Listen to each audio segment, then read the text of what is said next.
All right. So that's a glare right there. So I can't do nothing about that. That's from my phone. Okay. But man, this part one of how the wrong woman mess your life up, bro. The mother of my kids, right? The girl, like she cuckoo. And a lot of times you don't be knowing that they be cuckoo, right? So I met her when I was like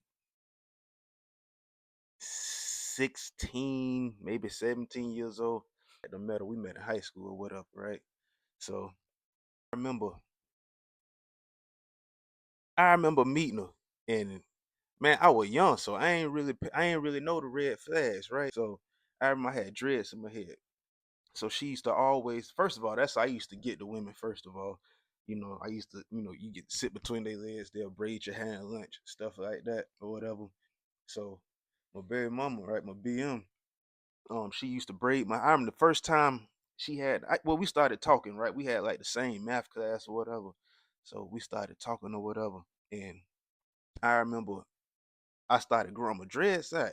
And then she started doing dreads. So, she was like, I can do your hair or whatever.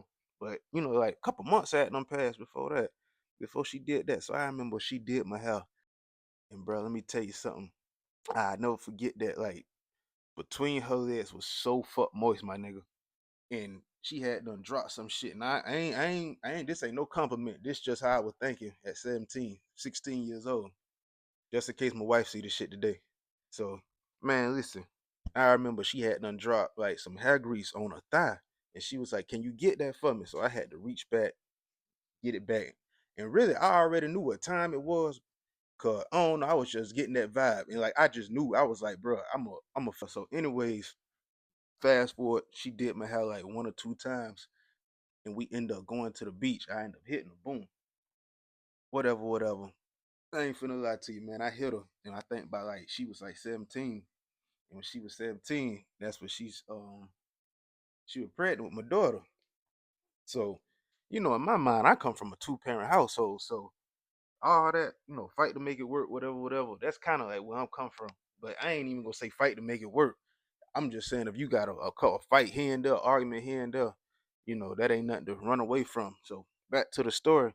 Anyways, I got my first daughter, and I remember me and her moved out. We moved out, got our first apartment. I'm working. She ain't really working. She do hair, whatever, but she'll get a little job at the telecommunications place where everybody fuck everybody. Doing Broward, you know what I'm talking about. I forgot the name of it. But man, let me tell you something. These bitches be crazy out here. And back then I ain't really know that.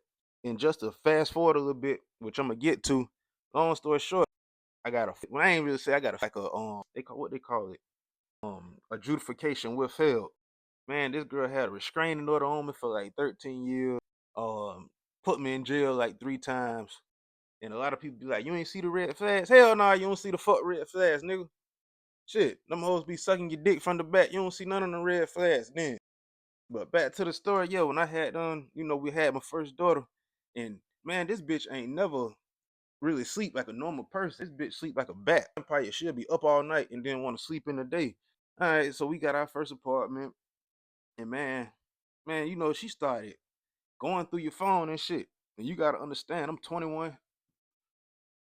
I ain't nothing to brag about, but it's like it's that dope boy phrase, or whatever that phase. You feel me? Dreads, got the slugged up, whatever, whatever. I'm in shape, workout, whatever. So you gonna be talking to bitches like it is what it is, bro. But this hoe used to go looking for shit, no reason, and I promise you, I wasn't going to see no bitch. I ain't giving no reason. I'm going to work, coming home or whatever. And I don't know. It's like I used to joke to her, like, man, it be the voices in your head telling you to check a nigga shit or whatever. And man, come to find out that hoe is schizophrenic, man. Man, that hoe full blown schizophrenic. And like I said, I got charges behind this schizophrenic shit. I'm talking about the whole used to whoop my ass, man. Pulled out one of my dreads, whoop my ass or whatever. And then the one time you knock her ass out, then that's a problem. I'm calling the police, da da da da da, all that type shit. But that's how that bitch fucked my life up. And we gonna come back. And I'm gonna be honest with you. If y'all want to donate, I'm gonna put my cash app in the link and all that type of stuff. Cause man, I'm trying to, get my record cleaned up behind this. All this stuff came out that she schizophrenic, crazy, be hearing voices, had all my kids in one room. You know, she had done she gave a 4 bedroom house because now she got like 6 kids. And she'll take everybody and put them in the house, you know, crazy type shit. We gonna get into all that. But yeah, if y'all want to support me, I'm gonna drop my cash out link down below. And that's just for me to get a lawyer and get shit situated. And the reason I say that, man, because I tried to do police, I tried to do law enforcement, I tried to do all that. And I was like 21, 26, I'm sorry. 21, maybe something else, like 21. I tried to do corrections for Miami-Dade. And I never forget it. I had done did the CJ bat or whatever. I don't know, whatever Miami-Dade got. I know I did the physical agility test, all that. Passed it. And I never forget it. Man, this whole she tried me. And we'll get in there. She tried me. In front of that, they fought. My life got fucked up.